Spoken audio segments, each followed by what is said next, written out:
सात संगत जी, प्यार से कहना धान निरंकार जी। एक जीवन का जीने का तरीका ही बन जाना, ना कि कुछ समय के लिए उसको जीना। तो कैसे संत चाहे कहीं भी रहते हैं, उन्होंने संदेश एक ही दिया। और अगर हम थोड़ा ध्यान से सोचें कि धर्म ग्रंथ कितने साल पहले लिखे गए, और उस समय तो कोई सोशल मीडिया भी नहीं था कि एक संदेश दूसरी जगह तक जल्दी पहुंच गया और दूसरी जगह ने लिख दिया। नहीं, अगर हम कोई भी एक देखें, किसी राज्य में किसी देश के सोशल स्क्रिप्चर्स के साथ साथ वो जो रिलीजियस टेक्स्ट उस तरह उस समय लिखे गए, तो वो कोई कोइंसिडेंस नहीं है कि संदेश सेम है। वो इसलिए कि उस समय चाहे संदेश एक जगह से दूसरी जगह आना पहुंचाना ही असंभव था। ये जानकारी ही किसी को नहीं थी कि कितने देश हैं संसार में। उस समय जब ये भी बात लिखी गई, तो हर एक टेक्स्ट सेम बात कैसे बोल रहा है। बात यही, हर किसी ने उस समय जो दात अपने सद्गुरु से प्राप्त करी, वो ब्रह्म ज्ञान तब भी सच था, अब भी सच है। ये निराकार हर समय का सच है। तो कैसे हर किसी ने जहाँ अपने जीवन में वो बात सुनी कि एक जीवन काल को जीते जी ये मोक्ष मुक्ति सैल्वेशन ये पाना संभव है, तो वो एक ब्रह्म ज्ञान रूप से इस निराकार को पाकर, इस सच्चाई को पाकर ही संभव है। कैसे फिर जीते जी इंसान किसी मटेरियलिस्टिक चीज से नहीं जुड़ता, सिर्फ उसको उतना ही कि ये प्रभु ने इस्तेमाल के लिए दी है, तो इसका अच्छा इस्तेमाल करें, इसको वेस्ट बर्बाद ना करें, इसके साथ एक बुरी नीयत से कोई काम ना लें। और फिर वही कि ये हाथ में है, किसी दिन अगले दिन नहीं भी है, कोई पदार्थ, कोई सामान, कोई पैसे, तो वो भी इस परमात्मा का ही एक देन था। आज है कल नहीं, जब चाहे प्रभु दे, जब चाहे ले। तो उससे हमारे मन की स्थिति में कोई बदलाव नहीं आना चाहिए, क्योंकि ये सारे सुख सुविधा संविधान ये हमारे जीतने जी के लिए है। और जीना फिर हर किसी को, जब हर समय इस परमात्मा के साथ है, इसको प्राप्त करके, इसको देख के, तो फिर वो साधन हो ना हो, उसका भक्तों के जीवन पे कोई असर नहीं होता। वो तो फिर एक ये बात जान लेते हैं कि ये इम्पोर्टेंट नहीं है, सिर्फ एक फैसिलिटेट करता है जीने के लिए, सब कुछ ये नहीं है। तो जो इस सब कुछ इस परमात्मा को जान लेते हैं, वो ही इस सोजी से जी सकते हैं। एक कहानी का सहारा लेके दासी अपनी बातें और रखना चाहेगी कि एक घर में दो बच्चे, और उनकी अब वो टीनेज लाइफ ख़त्म, पढ़ाई लिखाई ख़त्म, और उनके घर में पेरेंट्स ने ये सोचा कि इनको ज़िम्मेवार बनाया जाए, इनको एक ये दुनियावी चीज़ों को उनके सामने असली रूप में लाएं कि कैसे एक मेहनत करके ही जीवन चल सकता है। एक सिल्वर प्लेट में सिल्वर स्पून से खाकर नहीं कोई जीवन आगे बढ़ सकता है। तो उसके लिए वो एक बात उन्होंने बच्चों को समझाई कि इस तरह घर से कुछ समय के लिए जाओ, इंडिपेंडेंट होके इस जीवन में कैसे एक मेहनत करके पैसे कमाए जाते हैं, ये देखो, ये सीखो। और वहीं दोनों बच्चे फिर एक संसार में अपने तरह से बिना किसी घर के फाइनेंशियल सपोर्ट से अपनी एक यात्रा को बढ़ा रहे हैं। और वहीं एक जब सड़क पे चलते चलते गिरा हुआ कुछ सोने के आकार में एक गहना मिला, तो कैसे जो भाई था उसको लगा कि ये कहीं मेरी बहन को अगर नज़र आ गया, उसको सुंदर लगेगा, वो शायद ले ले, और ये तो सोने का है। वो फिर मन में बात वही कि हमारी मेहनत का तो है नहीं, तो हमें अपनी जर्नी पे इसको सहारा नहीं बनाना, एक खुद एक अपनी मेहनत से पैसे कमाकर कुछ घर पे साबित करना है, तो कैसे वो उसको फिर मौका देख के कि नज़र आ रहा है, उस पे कुछ मिट्टी डाल रहा था और वही उसकी बहन की नज़र पड़ी, ये क्या कर रहे हो? ज़मीन पे क्या हाथ से क्या कर रहे हो? और वो भाई कहता कि अगर सच बताऊँ तो एक सोने का ज़ेवर मिल गया और वो तुम्हारी नज़र उस पे ना पड़े कि तुम अपने शरीर पे पहन लो या ये ख़्याल लो कि कुछ मिल गया है तो इसी को पहली सीढ़ी एक बनाकर इसको बेच देते हैं, तो तुमसे छुपा रहा था। और वहीं वो बहन हँस पड़ती है कि मेरे लिए तो तुमने मिट्टी पे ही मिट्टी डाली है। जब ये बात समझ ली है कि एक उसको चीज़ चाहे महँगी है वो, पर जब हमारा ये लक्ष्य ही नहीं कि किसी चीज़ के साधन को अगर वो खुद मिल रहा है, तो उससे अपने जीवन की एक सीढ़ी चढ़नी है। पर माता-पिता ने ये उद्देश्य दिया था कि खुद से मेहनत करके ये करना है, तो मेरे लिए ये इम्पोर्टेंट थी भी नहीं। तुम मिट्टी को ही मिट्टी से ढक रहे थे, मुझे दिख भी जाता तो भी मैं वो ना उठाती। तो बात वही कि कैसे जहाँ संसार में जो ये समझ लेते हैं कि सामान सिर्फ तब तक के लिए जब तक उसके साथ एक कोई ऐसी अटैचमेंट ना बन जाए कि वो नहीं है, तो एक जीवन जिया ही नहीं जा सकता। वो बात जैसे राजा जनक, मीराबाई सब महल में रहने वाले, फिर भी उस तरह से उनके लिए ये सामान पदार्थ चाहे कितने भी महँगे होंगे उनके महलों में, फिर भी एक वो बात कि उनके लिए वो सब मिट्टी समान ही था, क्योंकि वो सच्ची दौलत से जुड़ गए थे। उन्होंने इस निराकार का एहसास कर लिया था, इस परमात्मा को हर समय के लिए अपने जीवन में बसा लिया था, हर समय इसके दर्शन करते थे। तो वो जानते थे कि सामान ने महँगे से महँगा भी हो, किसी दिन उसकी चमक चली जाएगी, किसी दिन वो टूट जाएगा, किसी दिन वो नष्ट हो जाएगा। सामान हर समय के लिए रहने वाली कोई चीज़ नहीं है। तो ये हर समय जो रहता है, वो उस प्रकार उसके साथ जुड़ने का काम इस मनुष्य को जो मिला है कि जीते जी इस रचनहार को जान लो, ताकि फिर इसकी रचना में वो रचनहार देखते हुए उसको सिर्फ ना ही अप्रिशिएट करा जाए, उसकी प्रशंसा की जाए, पर वाक्य में उससे प्यार हो जाए। जब अपने दिल में प्यार है, तो फिर वो दिल का काम ही हो जाता है प्यार बाँटना।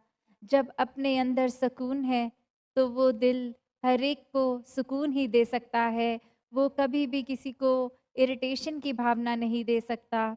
जब अपने अंदर हमारे सोच इतनी बड़ी है, मन इतना विशाल है, तो किसी को कोई नैरो माइंडेड नज़रिए से एक हर एक को जजमेंटल होके उनके जीवन के अलग-अलग पहलुओं पे टिप्पणी करने के लिए फिर ये मन हरगिज़ अपने आप को ये करने से रोक लेगा, क्योंकि ये रचनहार की रचना बहुत ही विशाल और इसकी हर चीज़ इतनी खूबसूरत। फिर वो नज़रिया भी ऐसा बन जाता है कि अगर कोई चीज़ बुरी सामने आई भी, तो उसमें से अच्छी चीज़ चुन लेते हैं। जैसे एक जो बात होती है, अगर कचरे का ढेर होता है, तो कोई अगर उसमें जो अक्सर सड़क किनारे चलते हुए नज़र आते हैं, कुत्ते या कोई और जानवर, वो कैसे उस कचरे में से अपने फ़ायदे की चीज़ वो खाना ढूँढ लेते हैं। उसी तरह एक अगर कोई घटना घट गई जो अच्छी ना भी हो, भक्तों का नज़रिया अब उसमें से भी अच्छाई ढूँढने का है और वो कुछ ना कुछ हर चीज़ से सीख ले लेते हैं। जैसे कुछ समय पहले जब कोरोना टाइम पे वो ऑनलाइन सत्संग का भी विषय कण-कण से शिक्षा ली कि कैसे हम जीवन में आए हैं, तो हर चीज़ चाहे वो मटेरियलिस्टिक ही दुनिया क्यों ना हो, फिर भी उसके अंदर से ये शिक्षा निकाली जा सकती है, क्योंकि हर चीज़ का रचनहार ये परमात्मा ही है। और जब इस परमात्मा ने पूरी कायनात बनाई, उसने ही हर चीज़ अच्छा बनाया।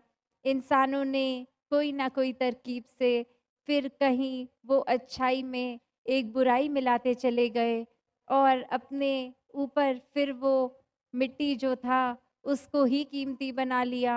वो एक असली चीज़ को तो देखा नहीं जो वाक़ई ही अनमोल है, पर ऐसी वस्तु जिसका कहीं न कहीं कोई दाम लग सकता है, एक प्रेस्टीज चाहे वो मन में हो, एक ओहदों से जुड़ के, एक अन्य और चीज़ से, फाइनेंशियल चीज़ों से जुड़कर फिर वो अपने लिए एक अहम चीज़ कुछ बना ली, पर वो एक हर समय के लिए लॉन्ग लास्टिंग तो नहीं है। कैसे आज अगर कोई किसी तरह से कुछ बच्चा अगर पढ़ रहा है, वो कुछ बड़ा होके बन गया, वो उस समय तो जैसे अपने जीवन में उस चीज़ को जी रहा है, पर एक टाइम तो वो रिटायर होगा। वो कार्य जो करने के लिए जीवन लगाया, वो छोड़ देना पड़ेगा। तो कैसे चाहे वो कोई उपाधि हो, कहीं पे कुछ भी हो, जो आया है उसने ख़त्म होना ही है। तो भक्त जानते हैं कि अगर हम वो नज़रिया ही ना रखें कि संसार में कुछ सुख है, कुछ दुख है, इसको कंपार्टमेंटलाइज़ करें ही ना, एक वही बात रखें कि ये तो संसार है, दातार ने बनाया है, अब इसमें ही हमें रहना है, क्योंकि यही सबसे अच्छी, ये बेस्ट दी है हमको दातार ने बना के धरती। तो इसमें फिर चाहे कुछ भी है, एक उस तरह नहीं देखता ये भक्त कि अभी एक दुख का समय है, ये कट जाएगा, फिर सुख का समय आएगा, क्योंकि वो सुख का समय भी कट के फिर दुख आएगा, ऐसे ये चेन चलती रहेगी।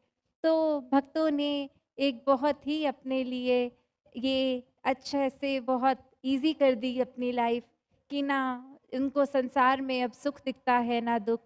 इसका मतलब ये नहीं कि उन्होंने संसार से कट ऑफ कर दिया, नहीं, भक्त इसी संसार में रहते हैं। या आज के समय में भी देखें, एक अच्छे-अच्छे कंपनीज़ में इतनी हाई पोज़ीशंस पे एक इतनी कंपनीज़ होल्ड करते हैं, वो भी भक्त होते हैं। वो भी ये जानते हैं कि काम तो एक जीवन काटने का साधन है, इससे ही उस तरह से ना जुड़ जाएँ।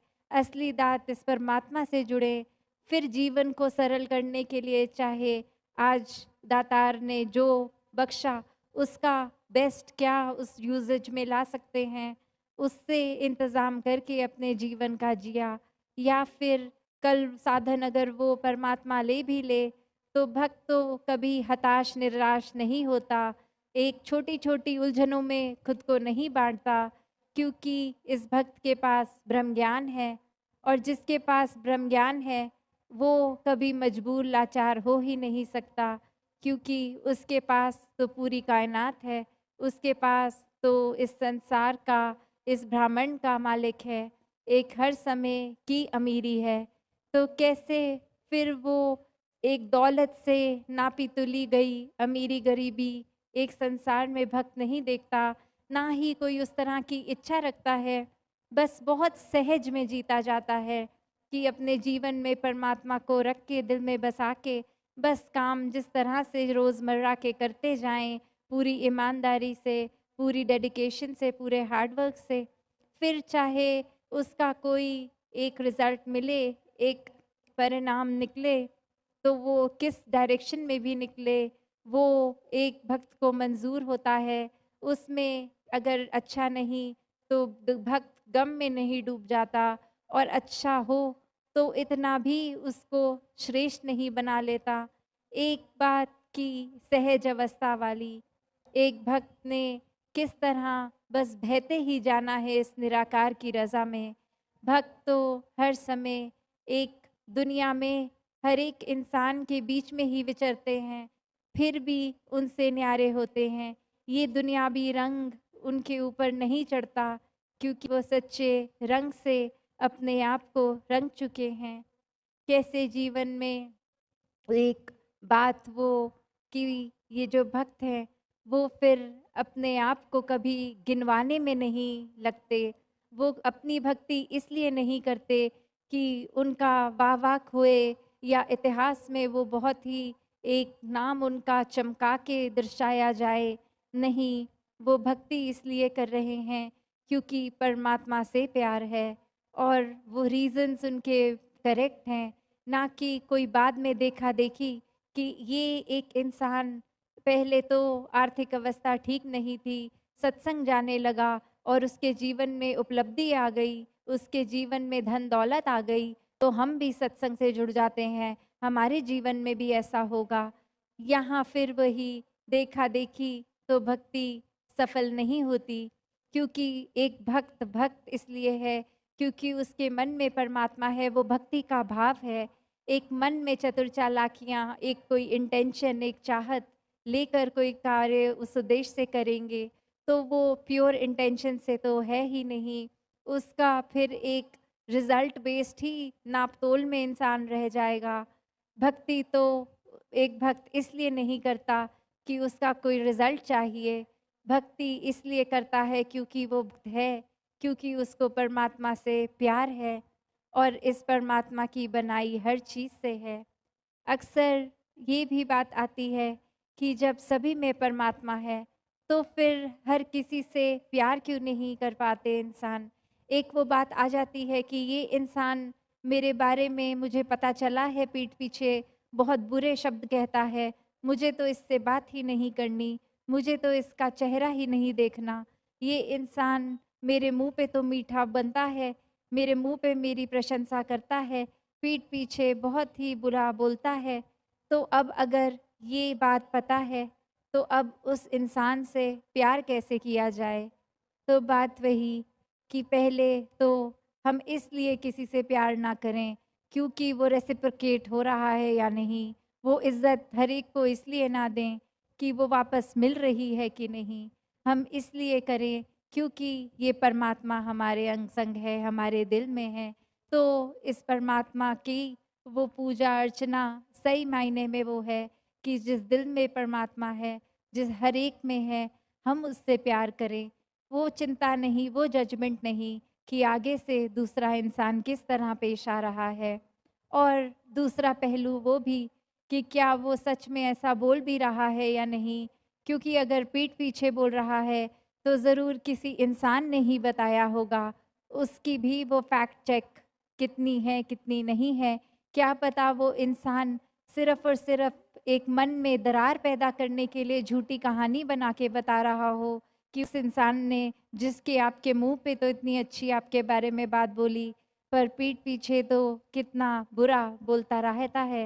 तो कैसे, जब बात फिर यही कि यहाँ पे अपनी बुद्धि, अपनी चेतनता इसको प्रयोग में लाएं, क्योंकि भक्त जहाँ हर समय आनंद में तो रहते हैं, पर आनंद में बहते बहते इस परमात्मा द्वारा हर समय की अलर्टनेस भी भक्तों में होती है, वो चेतनता होती है, वो एक मन का भाव कि हाँ हम इसकी रज़ा में हैं, हम इसके प्यार में इतने एक डूबे हुए हैं कि कुछ अच्छा कुछ बुरा नहीं दिख रहा। पर फिर एक वो बात कि बहते बहते जिस तरह एक इंसान, अगर हम स्विमिंग जानते हैं तो एक फ्लोट करते करते अगर थोड़ी देर में लगता है कि बॉडी नीचे जा रही है, तो फिर वो स्विमिंग के किस तरह से, एक हमें पता है कि स्ट्रोक्स कैसे करना है अपने आप को पानी से ऊपर रखने के लिए। तो बात वही कि इस आनंद में बहते बहते पर कहीं जो पता लग जाए कि कोई इंसान हमारे दिमाग में कुछ झूठी बात भरने की कोशिश इस प्रभु परमात्मा से ही दूर करने के ऐसे भाव ला रहा है, कोई सुपरस्टिशंस में हमें उलझा रहा है, कोई हमसे बिल्कुल एक विरुद्ध ही बात कर रहा है, जिससे ये दातार, ये सच्चाई जो है उससे, इस मिशन की आइडियोलॉजी से ही दूर कर रहा है, तो वहाँ वो काम आता है कि हम इस भक्ति भरे माहौल में बह तो रहे हैं, पर तब चेतनता से दूसरे इंसान को भी ये जागरूक किया जाए कि क्या ठीक है क्या गलत है। एक भक्त जहाँ आनंद में रहे वहीं चेतन भी रहे। तो दासी और समय ना लेते हुए अपनी वाणी को यहीं विराम देते हुए कि कैसे भक्त तो हर चीज़ में ही भक्ति कर लेते हैं, वो फिर माध्यम कुछ भी हो। तो बात सिर्फ ये नहीं कि सिर्फ हमने अच्छी बातें संगत आके सुननी और उन पे काम नहीं किया, अपने अंदर डाली नहीं, उन पे चले नहीं, ये स्पीचेस, ये गीत, ये पोएट्री, ये हर चीज़ मीनिंगलेस हो जाती है अगर हमारे लिए, अगर हमने अच्छी बात को ग्रहण नहीं किया। तो सत्संग आने का उद्देश्य भक्त का ये भी नहीं कि एक दुनिया से एस्केप करके आते हैं। हमारे जीवन में बहुत टेंशन है, हमारे जीवन में घर में माहौल ठीक नहीं है, तो संगत आएंगे, कुछ घंटों के लिए एक पीस ऑफ माइंड तो मिलेगा नहीं। सत्संग किसी उद्देश्य से, उस तरह एक हिडन वेस्टेड इंटरेस्ट से नहीं भक्त करता। एक भक्ति है, एक सत्संग करने का मतलब संतों के वचनों को सिर्फ कानों तक नहीं, दिल में उतारना, अपनी असली जीवन को किस तरह अपना पाठ करके, एक घरों के माहौल खराब हैं तो उसको कैसे ठीक करने हैं। घरों के माहौल अक्सर ये ईगो के कारण जो खराब हो जाते हैं, आपसी मनमुटाव के कारण, कुछ शब्द बोल के उसका बोझ लेके रिश्तों से ही कट ऑफ कर देते हैं लोग। तो कैसे ये सत्संग से ही शिक्षा मिलती है कि घर परिवारों को कैसे एक शांति में चलाना है, एक सहज रह के, एक यूनिट बन के। तो बात वही कि सत्संग भी आए तो उस वजह से नहीं कि कुछ घंटों के लिए सुकून हो। सत्संग इसलिए आए क्योंकि सत्संग से निराकार जुड़ता है, एक मन में निराकार का ध्यान हम और कर सकते हैं। तो आने वाले जो दिनों में जिस तरह एक अनाउंसमेंट भी सुनी, दासी की कोशिश कि जगह जगह पहुंच के एक वो संगत के दर्शन भी करें। वहाँ फिर अगले साल ये महाराष्ट्र समागम में आप सबके दर्शन होंगे। किस तरह हर एक ने इस समागम के लिए जहाँ ना जाने कितने घंटों की यात्रा करके, चाहे वो कन्वीनियंस की यात्रा होगी भी नहीं, क्योंकि कुछ फ्लाइट्स अगर डायरेक्ट ना हो, कोई बस से, ट्रेन इत्यादि, पैदल भी, वाहनों से भी आए, तो वो भाव मन का सत्संग समागम आने का, जब वो भाव ही आया, घर से निकले भी नहीं, तो चाहे फिजिकली जो आ भी पाए, नहीं भी आ पाए, तो वो भाव वही कि ये जब नियत है तो समागम हो ही गया हर किसी का। तो ऐसे ही सेवाओं में हर कोई लगा रहे। एक सेवा चाहे घर में हो, बाहर हो, सत्संग में हो, कहीं भी हो, सेवा सुमिरन सत्संग को एक सही नियत से ही किया जाए, इस निरंकार को दिल में बसा के ही किया जाए। तो हर किसी के लिए जहाँ समागम मुबारक, अब अपने घरों में जाके भी फिर ये संदेश हर किसी तक पहुँचाएं कि हमने तो अपना मुख उजला कर लिया है, हम अपने जीवन में इस परमात्मा की प्राप्ति कर चुके हैं।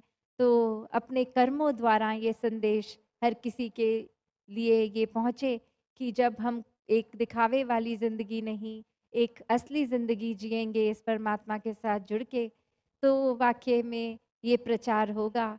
तो हर किसी को एक ये संदेश पहुँचे कि जीवन में आए हैं तो असली उद्देश्य इस परमात्मा की प्राप्ति करना संभव है, और ये जीते जी ही किया जा सकता है। ब्रह्म ज्ञान द्वारा अपना जीवन हर कोई सुधार ले। साथ संगत जी, धन निरंकार जी।